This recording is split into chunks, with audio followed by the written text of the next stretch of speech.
মেরে গাঁড় ভেঙে দেবো। আমাকে লজ্জাবতী বলছিস? তুই লজ্জাবতী রেন্ডা চোদা। আরে না না, তোমরা ভুল ভাবছো। ও একটা গান আছে না, লজ্জাবতী আমার ফুল কুমারী। হেমা, বাগানের ফুল তুমি, আমি যে মালি। আরে বৌদি, তুমি কি করছো মা? হ্যাঁ, দেখছো না মেকআপ করছি, ডিস্টার্ব করো না বাল। আরে বৌদি গো, আমাদের চুলগুলো কেটে একটু মেকআপ করে দাও না।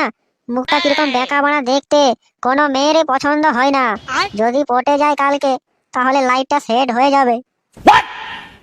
হ্যাট হ্যাট হ্যাট, এটা লেডিস সেলুন। তোমরা এখানে কি বাল ছিঁড়তে এসেছো? আরে বৌদি, কি বলবো, আমাদের ছোড়াদের সেলুনে হেভি ভিড়। তুমি যদি আমাদের চুলটাটুকু কাটিয়ে মেকআপ করে দিতে, তাহলে খুব ভালো হতো। এটা লেডিস সেলুন, চুপচাপ বেরিয়ে যা, না হলে তোদের বাঁড়া কেটে কানে গুঁজে দেবো।